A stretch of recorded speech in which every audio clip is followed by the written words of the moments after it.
আসসালামু আলাইকুম রহমতুল্লাহি বরকাতুহু। জুম্মা মুবারক, রামাদান মুবারক। কেমন আছেন আপনারা সবাই?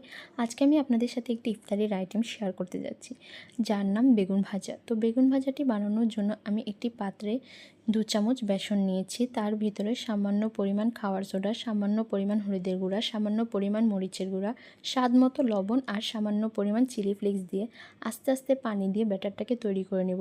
ব্যাটারটা বেশি ঘন বা বেশি পাতলা করা যাবে না, ভালোভাবে হাত দিয়ে মিক্স করে ব্যাটারটা তৈরি করতে হবে, যাতে এক ফুটও দানা দানা রয়ে না যায় আর ব্যাটারটা খুবই নর্মাল হয়।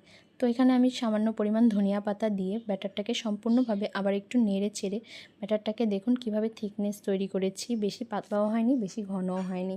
আমার ব্যাটারটা সুন্দরভাবে তৈরি হয়েছে, আপনারাও এভাবে ব্যাটারটা তৈরি করে নেবেন।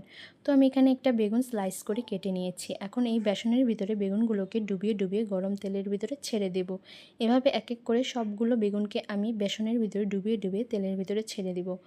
আর এই আইটেমটা আপনারা অবশ্যই ইফতারি টাইমে বানিয়ে খাবেন। বাইরের খাবার স্বাস্থ্যের জন্য ক্ষতিকর, তো ঘরে বানিয়ে খাওয়াটা খুবই ভালো স্বাস্থ্যের জন্য। তাই এই রেসিপিটি অবশ্যই বানিয়ে খেয়ে দেখবেন যে কতটা মজার আর সুস্বাদু।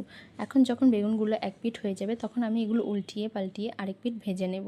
বেগুনগুলো যখন আস্তে আস্তে লাল হয়ে যাবে তখনই এই বেগুনগুলোকে উঠাতে হবে। দেখুন আমি সবগুলো বেগুন উল্টিয়ে দিয়েছি, ভালোভাবে ভেজে নিচ্ছি তেলের ভেতরে। এখন আমি একটি ছাঁকনির মাধ্যমে সবগুলো বেগুন আস্তে আস্তে উঠিয়ে নেব, ছেঁকে ছেঁকে। তেলগুলো যাতে না থাকে তাই ওভাবে আস্তে আস্তে ছেঁকে ছেঁকে তেল উঠিয়ে নিলাম বেগুনগুলো। এখন আমি একটি সুন্দর একটি পাত্রে এই বেগুনগুলো পরিবেশন করে দেখাচ্ছি।